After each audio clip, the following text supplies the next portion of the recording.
Hello दोस्तों, मैं GS nest channel पे आपको 2 पार्ट में डाल चुका हूँ इस चैनल पे। ठीक है, अब आगे के बारे में मैं बता रहा हूँ। तो भारत के भूगोल में मैं वैसे टॉपिक में कराता हूँ जिससे आपको एग्ज़ाम में ज़्यादा फ़ायदा हो। ऐसा नहीं कि बहुत ज़्यादा पढ़ा दें और पढ़ाने के बावजूद भी बच्चों को कोई क्वेश्चन का आंसर ना आए। मेरा ध्येय है कि आप ज़्यादा से ज़्यादा उस चैप्टर को कीजिए जिसमें आपका हमेशा क्वेश्चन आता हो। तो देखिए, आज मैं आपको 3 टॉपिक के बारे में बताऊँगा। पहला है दर्रा, दूसरा श्रेणियाँ और तीसरा है बंदरगाह यानी कि पोर्ट। सबसे पहले मैं इसके बारे में बता दूं आपको। तो यहाँ देखिएगा, दर्रा, इसको अंग्रेजी में बोला जाता है पास। ठीक है, इसको आप समझ सकते हैं कि जो पहाड़ के क्षेत्र में रहते हैं या कह सकते हैं पर्वतीय क्षेत्र में रहने वाले लोग जो होते हैं, वहाँ पर आपके घरों के जैसे होता है ना कि आपके रास्ते होते हैं, हाईवे बना होता है, एक्सप्रेसवे बना होता है। यहाँ पर इतना उबड़ खाबड़ है या जा सकते हैं इतना यहाँ पर संकीर्ण है, जिसके कारण यहाँ पर बड़े बड़े या लंबी चौड़ी सड़कें नहीं बनी होती। तो यहाँ क्या होता है, जो लोग इस्तेमाल करते हैं रास्ता का वो क्या होता है, ये छोटे छोटे रास्ता होता है, उसी को वहाँ पर क्या बोला जाता है, दर्रा। तो दर्रा जो होता है भारत में 2 तरह के हैं। ठीक है, एक जो है वो घरेलू है, कैसा है, घरेलू, और एक जो होता है वो विदेशियों के सीमा पर स्थित है। यानी ये कह सकते हैं भारत के जो पड़ोसी देश हैं उनके साथ कहीं ना कहीं सीमा लग रहा है, और जो सीमा लग रहा है उसी में से इसे बोलते हैं दर्रा। और ये दर्रा जो होता है वो बहुत इम्पोर्टेंट होता है, किस दृष्टि से, तो सामरिक दृष्टि से, यानी कि रणनीतिक रूप से यह दर्रा हमारे देश की सुरक्षा के लिए बहुत अहम है। तो इसी से हम कुछ आपको पार्ट्स बताएंगे जो आपके क्वेश्चन भी आते हैं और आपको जानकारी भी होनी चाहिए। तो देखिएगा, मैं दर्रा के बारे में कुछ बता रहा हूँ। देखिए, ये J&K है, हालांकि अब J&K रहा नहीं, अब ये अलग अलग केंद्र शासित प्रदेश बन गया। तो जहाँ पर पर्वत श्रेणियाँ होंगी वहाँ पर दर्रा के निर्माण होगा। तो ये पूरा देखना ना आप, ये जो क्षेत्र है उत्तर पूर्व भारत और उत्तर भारत, ये पूरी तरह से हिमालय श्रेणियों में स्थित है। तो हिमालय में यहाँ पर देखिएगा, हिमालय के 3 पार्ट हैं, 1 2 3। एक को बोलते हैं ग्रेट हिमालय, एक को बोलते हैं लघु हिमालय, और एक को बोलते हैं शिवालिक हिमालय। ग्रेट हिमालय, लघु हिमालय, शिवालिक हिमालय। तो ये हिमालय में स्थित जो दर्रे हैं वो भारत के अलग अलग राज्यों में स्थित है। जैसे देखिएगा, सबसे पहले मैं आपको J&K के बारे में बता रहा हूँ, यानी कि कह सकते हैं जम्मू कश्मीर। ठीक है, तो जम्मू कश्मीर में जो दर्रा है उनमें से कुछ फेमस है जो आपके लिए बहुत इम्पोर्टेंट है।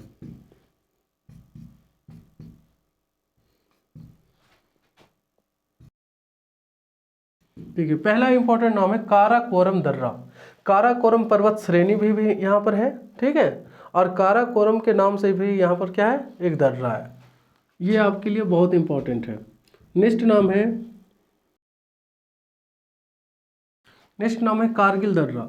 ये कारगिल के बारे में आपको ज़्यादा ध्यान होगा क्योंकि 1999 में भारत और पाकिस्तान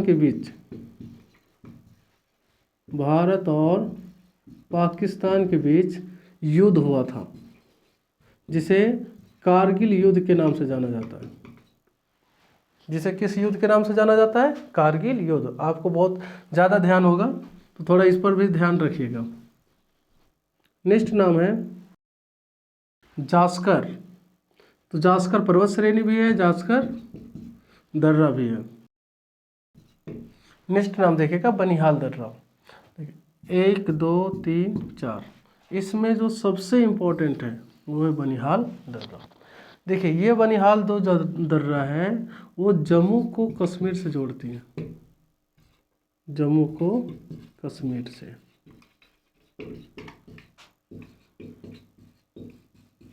जोड़ती है।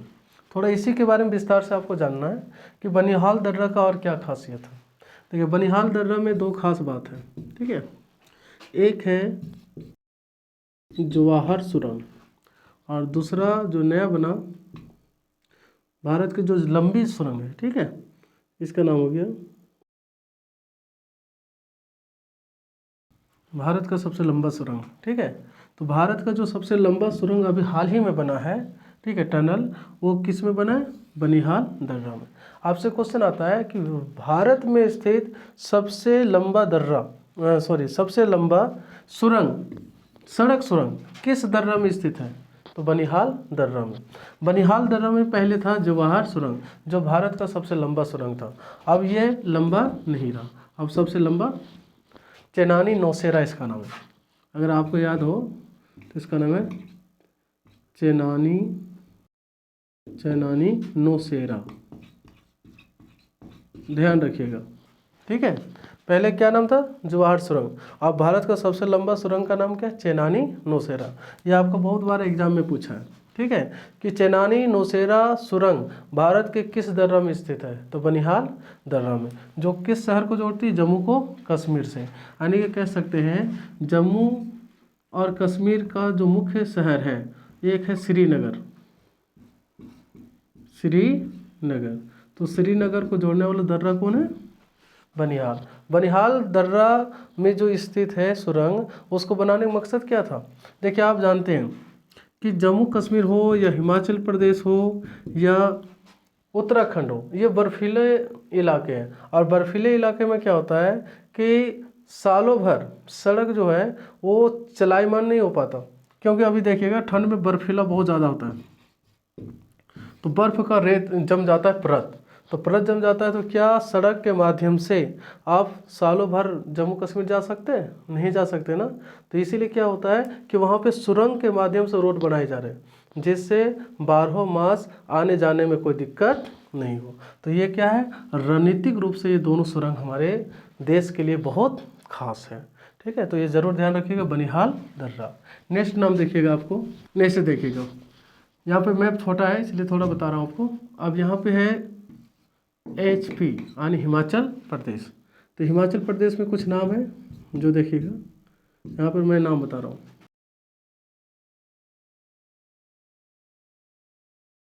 नाम है पहला सिपकिला दर्रा।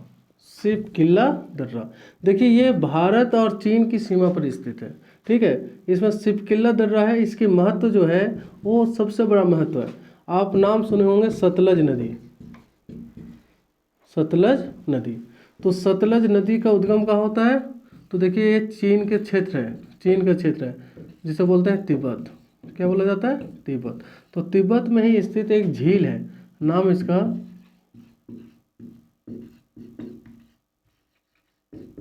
राकसताल झील। तो राकसताल झील से इस नदी का उद्गम होता है, ठीक है। और ये नदी जो है वो हिमालय को पार करके, यानी कह सकते हैं हिमाचल प्रदेश से होकर प्रवेश करती है।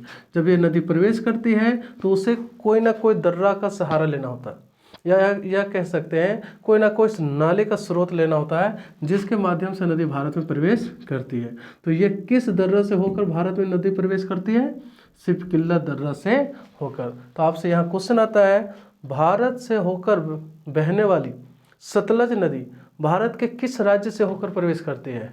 तो हिमाचल प्रदेश। यह जब हिमाचल प्रदेश में प्रवेश करती है तो कौन से दर्रा से होकर प्रवेश करती है?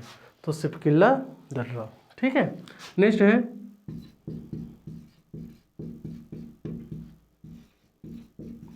नाम है रोहतांग दर्रा। इसकी दो खास बात है। देखिए, एक है कि यहाँ से दो नदियाँ निकलती हैं,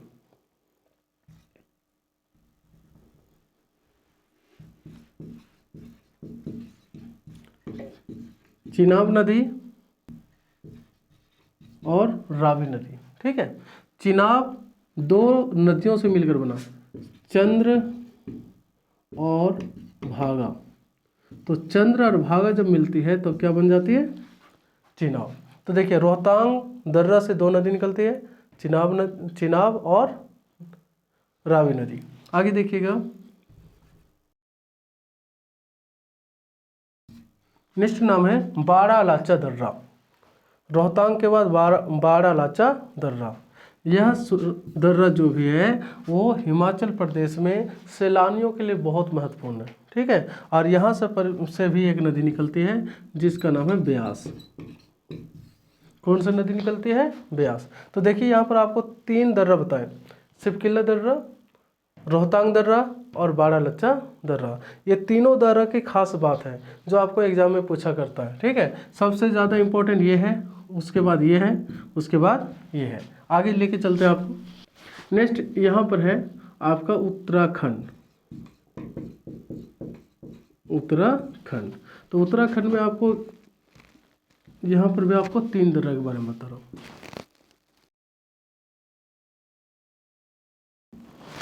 ठीक है, देखिएगा उत्तराखंड में 3 महत्वपूर्ण दर्रा के बारे में बता रहे हैं, माना, नीति और लिपू लेक।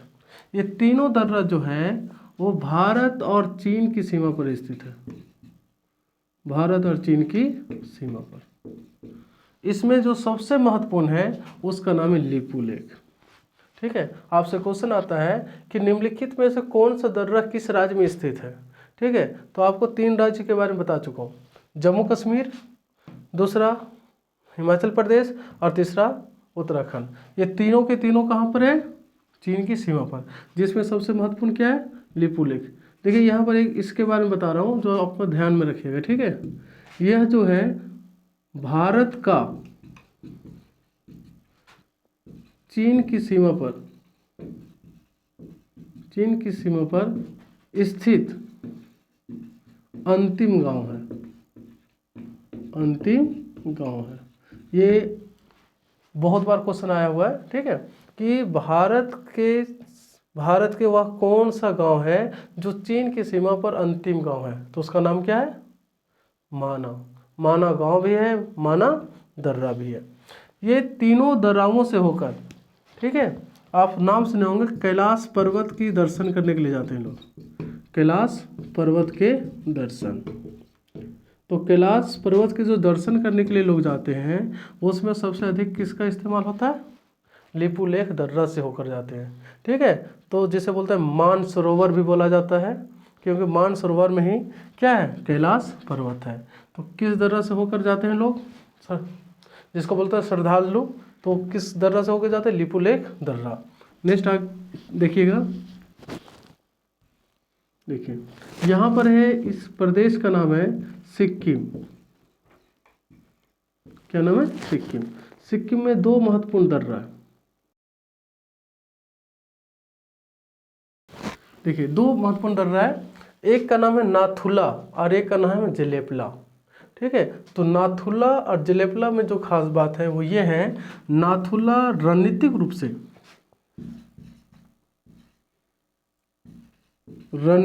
से बहुत इम्पोर्टेंट है।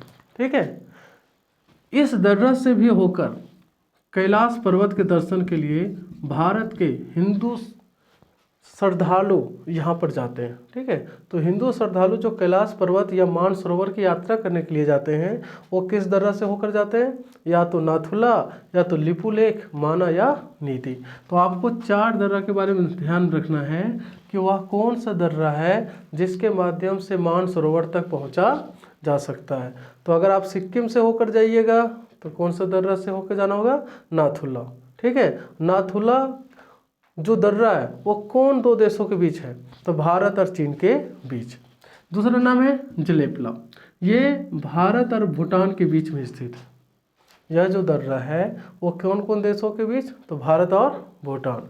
यहीं पर देखिएगा एक जगह के बारे में बता रहा हूँ जहाँ पे संघर्ष हुआ था। देखिए ये है सिक्किम, ये है भूटान, ये आपका सिक्किम हो गया ना, सिक्किम, ये भूटान, और वो क्षेत्र है जहाँ पर संघर्ष हुआ था जिसका नाम है डोकलाम। देखिए सिक्किम हो गया, ये भारत का हिस्सा हो गया, ये भूटान है जो स्वतंत्र देश है, और ये दोनों देशों और इधर से हो जाता है चीन। कौन सा देश, चीन। तो 3 देशों के बीच में स्थित क्या है, डोकलाम। इसी पर चीन का कहना था कि मेरा क्षेत्र है, भारत कहता है मेरा क्षेत्र है, भूटान कहता है मेरा क्षेत्र। अगर देखा जाए तो इसमें चीन का कोई क्षेत्र नज़र नहीं आ रहा है।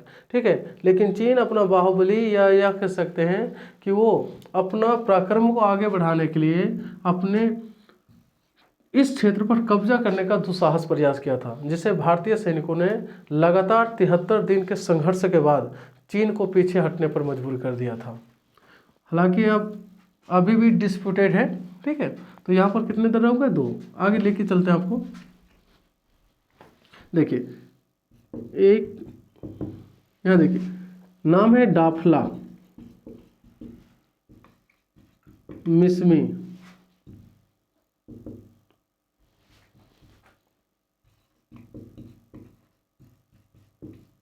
और बोमडीला। देखना ये 3 दर्रा है, डाफला, बोमडीला और मिसमी। ये तीनों के तीनों जो दर्रा हैं भारत और चीन के सीमा पर स्थित हैं और इस प्रदेश का नाम है अरुणाचल प्रदेश। अरुणाचल प्रदेश, ठीक है। तो यहाँ पर 3 दर्रा देखिएगा, डाफला, बोमडीला, मिसमी। ये तीनों जो दर्रा है वो यहाँ के मुख्य जनजातियों के नाम पर है, ठीक है। और ये तीनों जनजाति तो है ही, साथ में यहाँ पर ये 3 पर्वत श्रेणियाँ भी हैं, ठीक है, जो इसी नाम से जानी जाती है, डाफला, बोमडीला और मिसमी। तो देखिए यहाँ पर जो पूर्वोत्तर भारत है ना, यहाँ पर क्या है कि अधिकतर जो पहाड़ियाँ हैं या पर्वत श्रृंखला है वो सभी वहाँ की जनजातियों के नाम पर ही रखा गया है। जैसे देखिए कुछ और नाम बता रहा हूँ, जैसे मेघालय है, मेघालय में 3 पर्वत श्रेणियाँ, ठीक है। एक का नाम है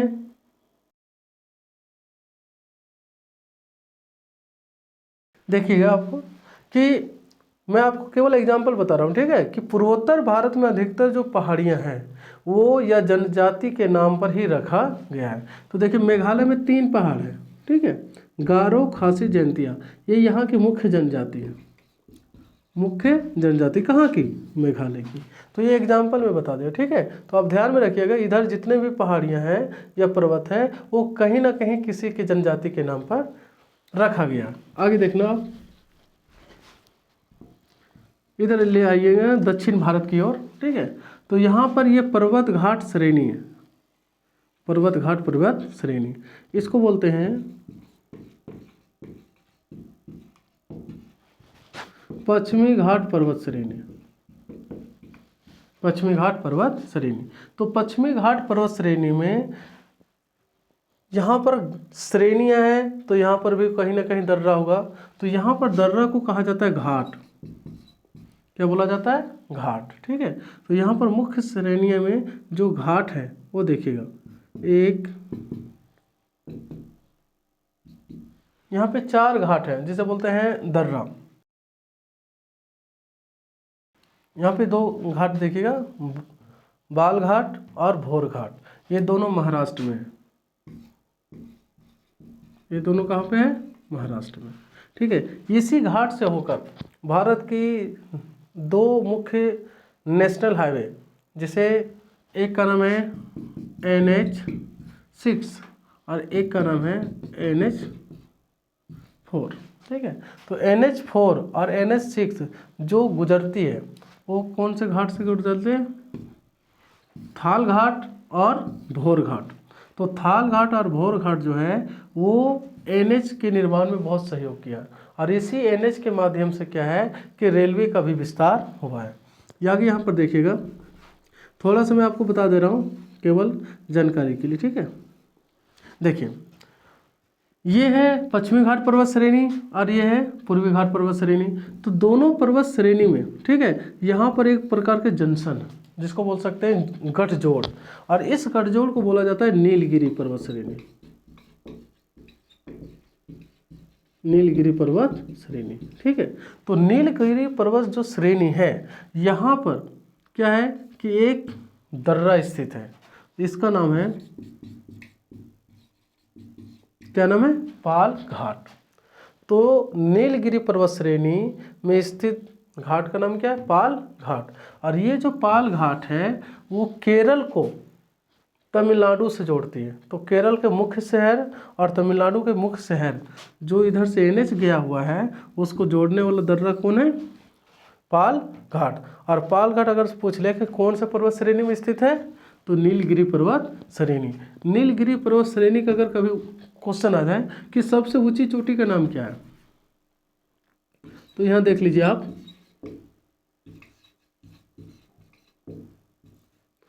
इस नीलगिरी पर्वत श्रेणी की सबसे ऊंची चोटी का नाम है दोदा बेटा। ठीक है, ये क्वेश्चन बहुत बार आता है कि नीलगिरी पर्वत श्रेणी की सबसे ऊंची चोटी का नाम क्या है, तो आपका आंसर क्या है, दोदा बेटा। और यहीं पर स्थित दर्रा का नाम क्या है, पालघाट दर्रा। अब देखिएगा सबसे नीचे आइएगा, यहाँ पर एक दर्रा है,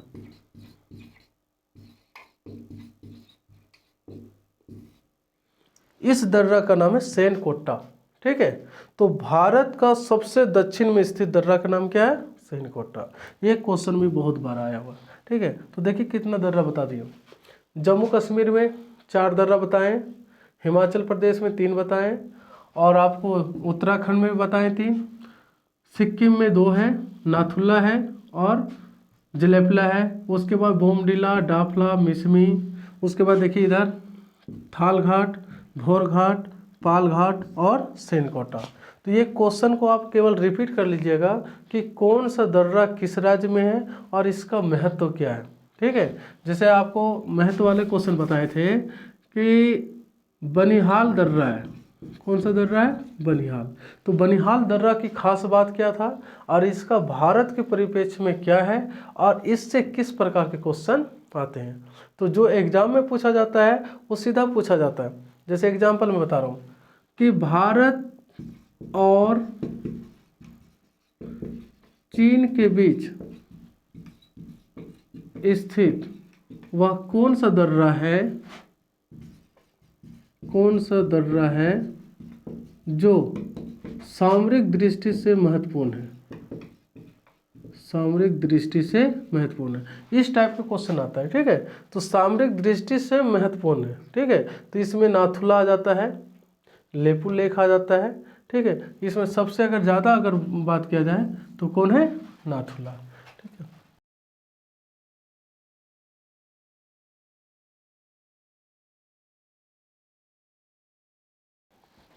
देखिए मैं आपको नेक्स्ट बता रहा हूँ, बंदरगाह यानी कि पोर्ट। ठीक है, मैं आधा मानचित्र बना रहा इसका क्योंकि इसकी ज़रूरत इधर है। ठीक है, देखिए ये 2 सागर हैं, एक तरफ है अरब सागर, एक तरफ है बंगाल की खाड़ी, और ये जो नीचे वाला पोर्शन है इसका नाम है हिंद महासागर। हिंद महासागर, और हिंद महासागर के ही 2 पार्ट हैं, इधर बंगाल की खाड़ी हो जाती है और इधर अरब सागर।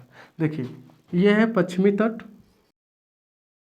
और ये है पूर्वी तट, पूर्वी तट। ठीक है, बंदरगाह का मतलब क्या होता है, जहाँ पे मालवाहक जहाज, समुद्री जो मालवाहक जहाज होते हैं या छोटे छोटे स्टीमर जो होते हैं वो यहाँ कर रुकती हो। ठीक है, तो जैसे आप घर में गैरेज बनाते हो ना गाड़ी रखने के लिए, उसी तरह से समुद्र के में चलने वाले जो भी वाहन है उसको ठहरने के जो जगह है उसको हम क्या बोलते हैं, बंदरगाह। भारत में बंदरगाह 2 तरह के हैं। ठीक है, बंदरगाह कितने तरह के, 2 तरह के। एक को बोलते हैं घरेलू और एक को बोला जाता है अंतर्राष्ट्रीय। देखिए एक का नाम है क्या, घरेलू यानी डोमेस्टिक, और दूसरा का नाम है अंतर्राष्ट्रीय। घरेलू और अंतर्राष्ट्रीय में अंतर ये है कि घरेलू जितने भी बंदरगाह हैं उन पर रख रखाव करना या उनका संचालन करना, इन सभी की जिम्मेदारी होता है राज्य सरकार की, राज्य सरकार की। ठीक है, तो आप समझ जाइएगा कि भारत के जितने भी समुद्र तट में स्थित राज्य हैं उन राज्यों में स्थित जो राज्य के बंदरगाह हैं उनको हम क्या बोलते हैं, घरेलू बंदरगाह। और जो भारत सरकार के द्वारा संचालित किया जाता है या यह कह सकते हैं जिसका मालिक भारत सरकार है उसको हम क्या बोलते हैं, अंतर्राष्ट्रीय। अंतर्राष्ट्रीय और घरेलू में दूसरा अंतर बता रहा हूँ मैं कि घरेलू बंदरगाह जो होते हैं वहाँ से जो भी सामान का आयात निर्यात होता है वो एक राज्य से दूसरे राज्य के लिए होता है।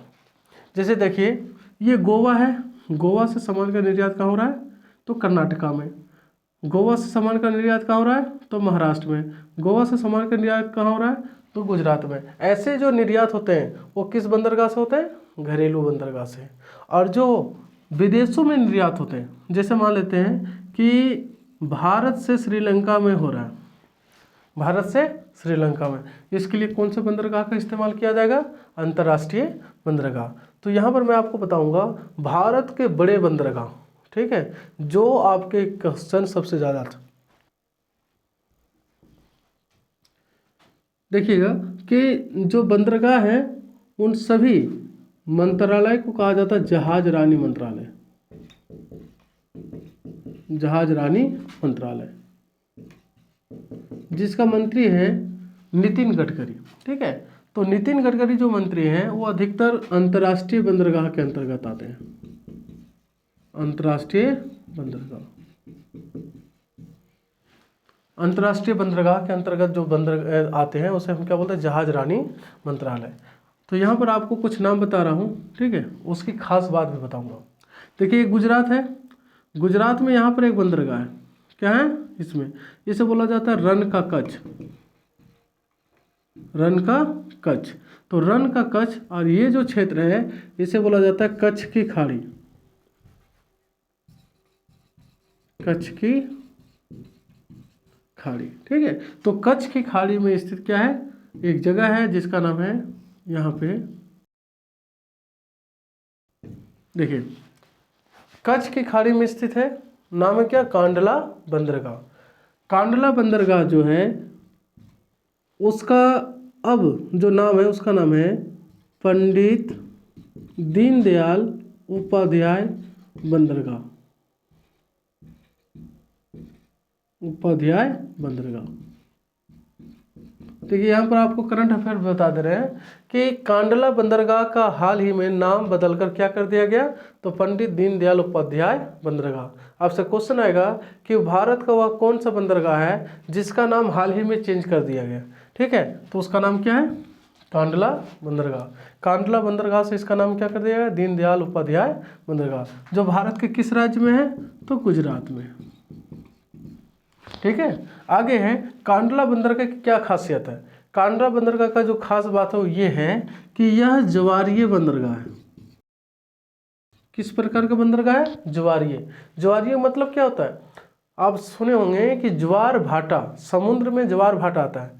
ज्वार मतलब कि पानी को ऊपर उठना और भाटा का मतलब होता है नीचे गिरना, ठीक है। तो ज्वार भाटा क्या करता है कि यहाँ तक मालवाहक जहाज को पहुँचने में ज्वार जो है मदद करता है, ठीक है।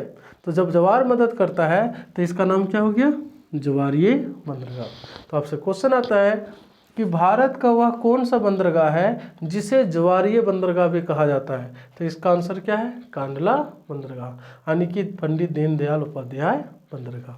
तो यह गुजरात का मुख्य बंदरगाह है, ठीक है, जो उत्तर भारत में निर्यात और आयात करने में यह बंदरगाह मुख्य भूमिका निभाता है।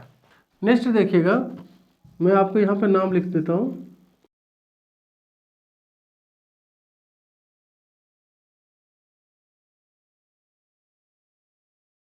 देखिएगा कि ये पश्चिमी घाट है, ये पूर्वी घाट है। एक तो आपको यहाँ बता दिए हैं कांडला बंदरगाह, ठीक है। नेक्स्ट देखिएगा, ये है मुंबई बंदरगाह।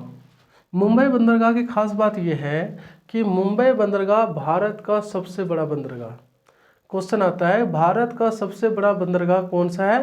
तो उसका नाम है मुंबई बंदरगाह। इसे भारत का सबसे आधुनिक बंदरगाह भी कहा जाता है। नेक्स्ट है जवाहरलाल नेहरू बंदरगाह। मुंबई बंदरगाह के भार को कम करने के लिए, यानी कि इस पर जो लोड है उस लोड को थोड़ा कम करने के लिए क्या बनाया गया? जवाहरलाल नेहरू बंदरगाह, जिसे नहवा सोवा भी कहा जाता है। तो इसका नाम जरूर ध्यान में रखिएगा कि वह कौन सा बंदरगाह है जिसे नहवा सोवा के नाम से भी जाना जाता है। तो नाम है जवाहरलाल नेहरू बंदरगाह। ये दोनों के दोनों बंदरगाह महाराष्ट्र में स्थित है। कहाँ पर स्थित है? महाराष्ट्र में, ठीक है। नेक्स्ट आइएगा, नाम है मार्मा गोवा। मार्मा गोवा, ये गोवा लिखा हुआ ना, इसी से समझ जाइएगा कि किस राज्य में है? गोवा में। तो ये जो बंदरगाह है गोवा में स्थित है और यहाँ से अधिकतर लौह अयस्क जो पदार्थ है जो गोवा में बहुत ज़्यादा मिलता है उसका निर्यात विदेशों में किया जाता है। नेक्स्ट है मैंगलोर। मैंगलोर मतलब कि कर्नाटका में है। कहाँ पे? कर्नाटका में। और कर्नाटका में आप यहाँ पर थोड़ा समझ जाइएगा कि कर्नाटका वह राज्य है जहाँ पर लोहयस्क भारी मात्रा में मिलते हैं। ठीक है, जब लोहयस्क मिलते हैं तो कहीं ना कहीं भारत को उसे बेचना भी पड़ेगा, है ना। तो यहाँ से कुछ खान है जहाँ से प्राप्त लोहयस्क को इसी बंदरगाह की मदद से हम विदेशों में निर्यात करते हैं। तो आपको मैं यहाँ बता दे रहा हूँ कुछ खान के नाम।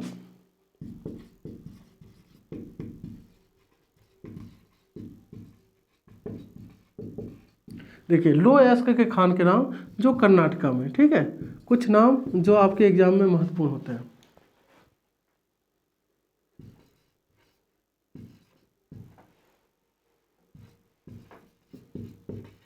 देखिए इसका नाम है कुद्रेमुख की खान, कुद्रेमुख की खान। एक का नाम है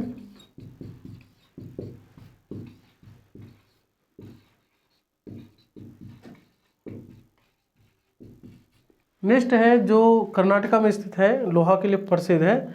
एक का नाम है कुद्रेमुख की खान और दूसरा नाम बाबा बुदन की पहाड़ी।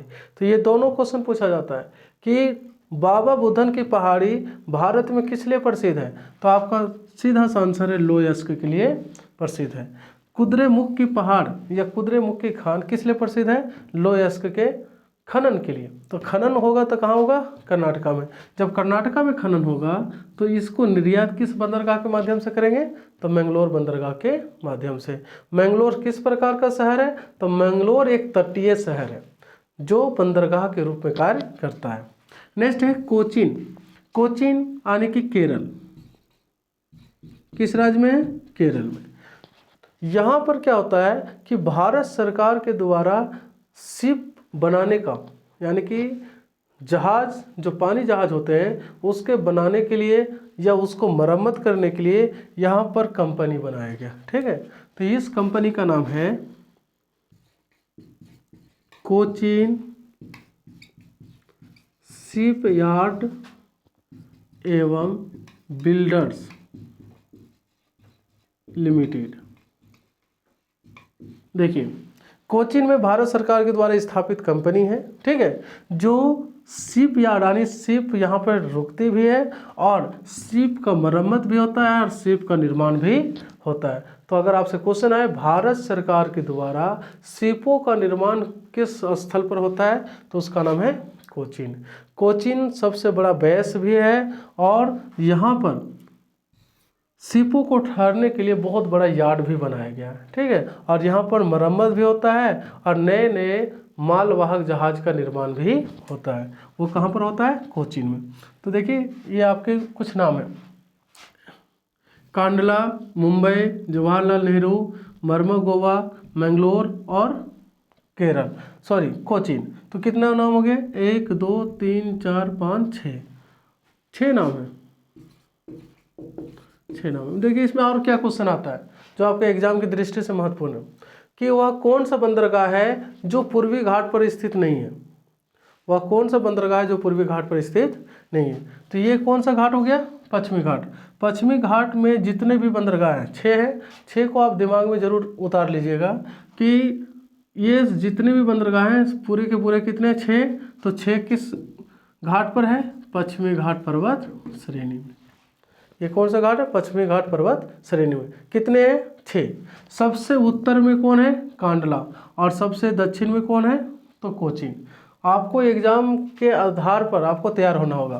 क्वेश्चन पूछ सकता है कि भारत में सबसे उत्तर में स्थित बंदरगाह कौन है, तो कांडला। भारत में सबसे दक्षिण अभी कौन है यहाँ तक, तो अभी कोचीन है। आगे जब पढ़ेंगे तो देखेंगे। तो सबसे बड़ा बंदरगाह कौन है, मुंबई। सबसे जो महत्वपूर्ण बंदरगाह है इसमें वो कौन है, कोचीन है।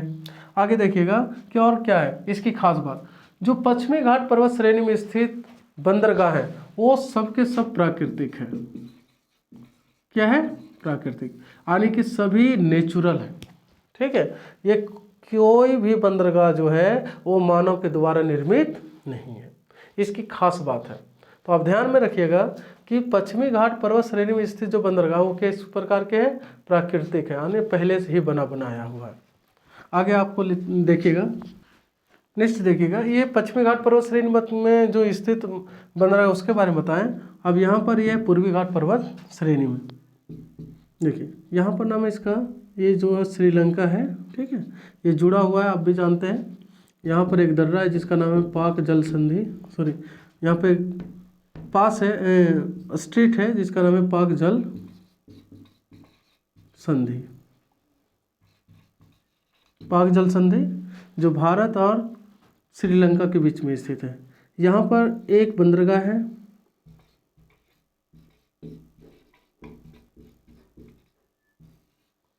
इस बंदरगाह का नाम है तूतीकोरिन, जो तमिलनाडु में स्थित है। जो तूतीकोरिन बंदरगाह है उसे मत्स्य बंदरगाह के भी नाम से जाना जाता है। अगर आपसे क्वेश्चन है कि तूतीकोरिन बंदरगाह की खास बात क्या है, तो ये खास बात है कि यहाँ पर मन्नार की खाड़ी में जो मछली पकड़े जाते हैं मछुआरों के द्वारा, उसे सुखाने के लिए कह सकते हैं या प्रसंस्करण करने के लिए यहाँ पर क्या होता है कि बंदरगाह के किनारे रेतों पर मछलियों को सुखाया जाता है और उसके बाद उससे तेल भी निकाला जाता है। कुछ मछली के जो पौष्टिक होते हैं उसको अलग निकाल दिया जाता है और प्रसंस्करण करके इसे पैकेट में बंद करके मार्केट में बेचा जाता है। तो अधिकतर काम यहाँ पर क्या होता है, मत्स्य का उत्पादन, मत्स्य का उत्पादन।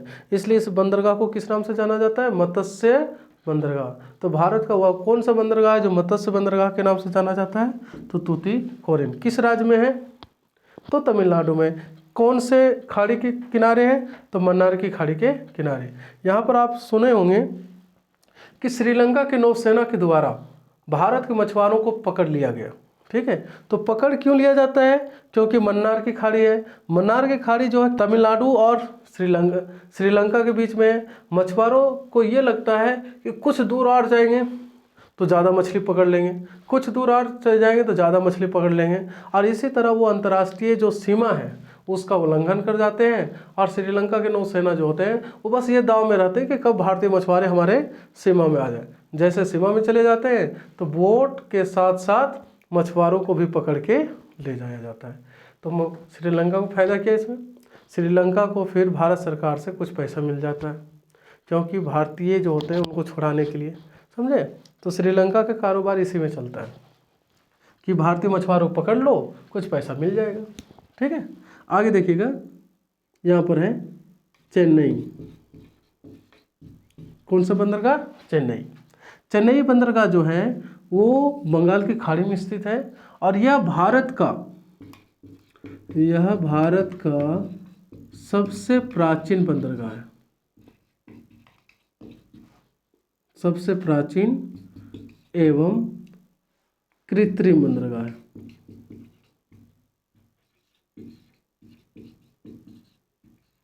देखिए इसमें दो क्वेश्चन है, ठीक है, कि भारत का सबसे प्राचीन बंदरगाह का नाम क्या है, चेन्नई, जो तमिलनाडु की राजधानी है, एवं लिखा हुआ कृत्रिम बंदरगाह, यानी कि इसे मानव के द्वारा बनाया गया।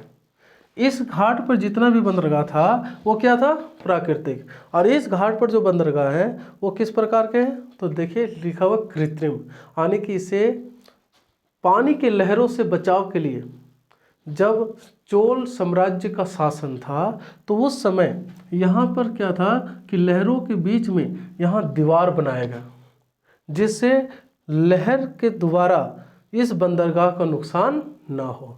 तो ये किस प्रकार का बंदरगाह है, कृत्रिम, और क्या है, प्राचीन है। यानी भारत का जो सबसे पहले विकसित बंदरगाह है जिसे बनाया गया वो कौन है, चेन्नई। तो आपसे यहाँ दो क्वेश्चन आता है, वह कौन सा बंदरगाह है जो भारत का सबसे प्राचीन बंदरगाह है, तो चेन्नई। भारत का सबसे मानव के द्वारा बनाया गया बंदरगाह कौन है, चेन्नई। आगे देखिएगा, बस आगे नाम इसका नेल्लोर बंदरगाह, या कह सकते हैं एन्नोर। एन्नोर जो बंदरगाह है वो तमिलनाडु में स्थित है, ठीक है, और ये भारत का प्रथम निजी बंदरगाह, देख लीजिए, भारत का प्रथम निजी बंदरगाह का नाम क्या है, नेल्लोर, और यह किस प्रदेश में है, तो तमिलनाडु में है। तो यह जो बंदरगाह निजी है वो कौन सा भारत के व्यापारी द्वारा बनाया गया होगा या कौन सा उद्योगपति के द्वारा, तो यहाँ ध्यान में रखिएगा, जिसका राहुल गांधी बहुत ज़्यादा विरोध करते हैं, ठीक है। देखिए यहाँ इस व्यक्ति का नाम है गौतम अडानी, ठीक है। निजी बंदरगाह को बनाने वाला व्यक्ति कौन है? गौतम अडानी। और यह बंदरगाह को बनाने के पीछे जो मकसद है वो ये है कि यहाँ पर ऑस्ट्रेलिया के द्वारा जो भारत को भेजा जाता है कोयला, ठीक है, तो उस कोयला का ठेका लिया है गौतम अडानी। तो गौतम अडानी वहाँ से कोयला को निकालकर भारत के किस बंदरगाह पर लाता है? एन्नोर बंदरगाह। तो यहाँ पर स्टॉक करता है और यहाँ पर स्टॉक करके दक्षिण भारत में जितने भी एनटीपीसी के कारखाने हैं जिससे बिजली का उत्पादन होती है, ठीक है, तो बिजली का उत्पादन होने के लिए क्या जरूरी है? एनटीपीसी में तो कोयला का इस्तेमाल होता है। और ये कोयला का दक्षिण भारत में इस्तेमाल जो होता है वो अधिकतर भारत से कहाँ से आता है? तो ये आता आयातित कोयला है, आयातित कोयला, यानी कि ऑस्ट्रेलिया के द्वारा मंगाया जाता है। और मंगाने वाला जो व्यक्ति है जो ठेका लिया उसका नाम है कि गौतम अडानी। तो गौतम अडानी अपना कोयला का स्टॉक कहाँ करता है? नेल्लोर में, ठीक है। यहाँ बहुत सारे क्वेश्चन बता दिए, केवल आपको ध्यान रखना है। नेक्स्ट देखिएगा, इसका नाम है विशाखापत्तनम।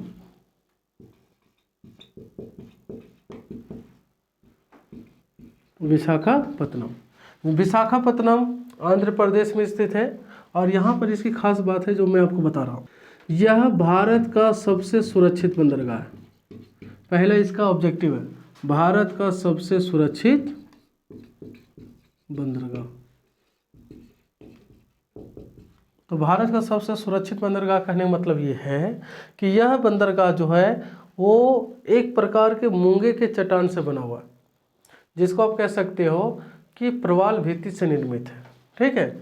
और दूसरी बात ये है कि यह जो है आप मछली देखे होंगे डॉल्फिन, डॉल्फिन होता है ना, तो डॉल्फिन का नाक देखिएगा, ठीक है, वो थोड़ा मुड़ा हुआ होता है, समझे। तो यहाँ पर एक पर्वत श्रेणी है जिसका नाम है डॉल्फिन नोज। तो डॉल्फिन नोज इसलिए कहा जाता है क्योंकि डॉल्फिन के नोज के आकार का है। और इस पहाड़ के कारण ही इस बंदरगाह को सुरक्षित कहा जाता है। देखिएगा थोड़ा मैप के माध्यम से दिखा रहे हैं। जैसे मान लीजिए ये लहर है, इधर ये बाउंड्री है जिसे बोल सकते हैं तट। अब इधर से समुद्र में आपको पता है कि ज्वार भाटा उठता है। अब ये ज्वार भाटा जब समुद्र के किनारे में टकराएगा, ठीक है, तो कहीं ना कहीं नुकसान करेगा। तो ये ज्वार भाटा के ही क्षेत्र में क्या स्थित है? बंदरगाह। अब ज्वार भाटा यहाँ से टकरा रहा है ना, अब ये डॉल्फिन नोज का मतलब है तो ऐसे है, ठीक है। अब ये बंदरगाह में जो लहर है वो टकरा रहा है और यहाँ पर ये बंदरगाह स्थित है। तो बताइए कि क्या समुद्र के जो लहर है या ज्वार भाटा है क्या इस बंदरगाह को नुकसान पहुँचा पाएगा? क्योंकि जो समुद्र की लहर है वो कहाँ टकरा रही है? यहाँ टकरा रही है, यहाँ तो नहीं पहुँच पा रही है। तो ये 12 मास जो सुरक्षित बंदरगाह है उसका नाम क्या है? विशाखापत्तनम। आपसे क्वेश्चन आता है भारत का सबसे सुरक्षित बंदरगाह कौन है? आपका आंसर है साफ साफ लिखा हुआ है विशाखापत्तनम, जो किस प्रदेश में स्थित है? आंध्र प्रदेश में। नेक्स्ट देखिएगा, नाम है पारादीप। पारादीप ये उड़ीसा में स्थित है। और उड़ीसा को आप बहुत अच्छे से जानते हैं कि उड़ीसा से 2-3 चीज़ें के खनन होता है, जैसे एल्युमिनियम भारी मात्रा में, लोहयस्क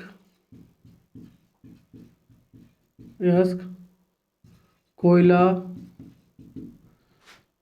मैग्नीज, ये कुछ पदार्थ हैं जिसका उड़ीसा के द्वारा बहुत भारी मात्रा में खनन होता है। और इन सभी को विदेशों में जो बेचा जाता है या निर्यात किया जाता है उसके लिए कौन सा बंदरगाह है? पारादीप बंदरगाह।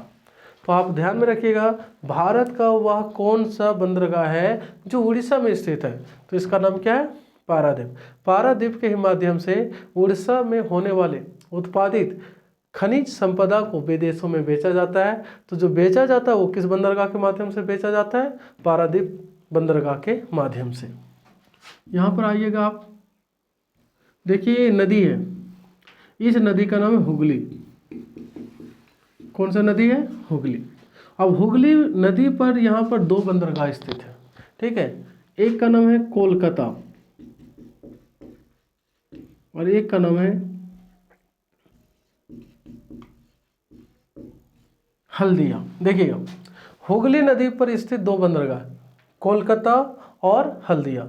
यहाँ पहला क्वेश्चन है कि वह भारत के कौन सा बंदरगाह है जो नदी पर स्थित है, तो उसका नाम क्या है, कोलकाता और हल्दिया। ये दोनों में से ऑप्शन में एक ही आएगा आपको, ठीक है। हल्दिया कभी दे देगा, कभी कोलकाता दे देगा। तो ये दोनों बंदरगाह किस प्रकार के हैं, तो नदी पर स्थित बंदरगाह, ठीक है। कोलकाता और हल्दिया से अधिकतर जो था अंग्रेज के समय में आप जानते हैं कि भारत के दो राज्य हैं जहां पर चाय का उत्पादन सर्वाधिक होता है। एक का नाम है असम और दूसरा का नाम है पश्चिम बंगाल। तो असम और पश्चिम बंगाल में जो चाय का उत्पादन होता है ना, तो चाय के उत्पादन जो होता है उसको विदेशों में किस बंदरगाह के माध्यम से पहुंचाया जाता है, तो कोलकाता और हल्दिया। तो आप ध्यान में रखिएगा कि भारत में उत्पादित होने वाले चाय को विदेश के बाजारों में किस बंदरगाह के माध्यम से पहुंचाया जाता है, तो वो दो बंदरगाह हैं, कोलकाता और हल्दिया, ठीक है। ये कोलकाता और हल्दिया जो है इधर बांग्लादेश को भी सामान बेचता है, क्योंकि बांग्लादेश जो है वो एक गरीब राष्ट्र है और यहाँ से भारत के द्वारा इसे तेल का निर्यात किया जाता है, भूटान को तेल का निर्यात किया जाता है। तो वो सब कौन से माध्यम से होता है, कोलकाता और हल्दिया के माध्यम से। नेक्स्ट जो है ये देखिएगा, ये अंडमान निकोबार द्वीप समूह के कुछ द्वीप हैं, ठीक है, जिसमें इसकी राजधानी है पोर्ट ब्लेयर। कहाँ पर है, पोर्ट ब्लेयर। तो पोर्ट ब्लेयर बंदरगाह यहाँ पर विकसित किया गया, ठीक है। तो भारत का वह कौन सा बंदरगाह है जो किसी द्वीप पर स्थित है, या कह सकते हैं मुख्य भूमि से दूर है, तो उसका नाम है पोर्ट ब्लेयर। पोर्ट ब्लेयर एक बड़ा सा बंदरगाह बन गया है आप, ठीक है। तो टोटल इसकी संख्या हो जाता है 13। भारत में कुल कितने बड़े बंदरगाह हैं, 13। देख लीजिए, 6 इधर हो गया, 7, 8, 9, 10, 11, 12 और 13। तो आपसे क्वेश्चन आता है वर्तमान में भारत में कितने बंदरगाह हैं, तो बंदरगाह की संख्या कितना है, 13। 13 में से देखिए 6 पश्चिमी घाट पर्वत श्रेणी पे और 6 पूर्वी घाट पर्वत श्रेणी पे, और एक कहाँ पर है, द्वीप समूह में, जिसका नाम है यहाँ पर द्वीप समूह मध्य अंडमान, मध्य अंडमान, ठीक है। ये द्वीप समूह मध्य अंडमान, दक्षिणी अंडमान, उत्तरी अंडमान, और यहाँ पर स्थित कौन सा है, पोर्ट ब्लेयर, जो अंडमान निकोबार की राजधानी भी है और एक बंदरगाह है, ठीक है। आज के लिए इतना ही, ठीक है। मिलते हैं नेक्स्ट वीडियो में।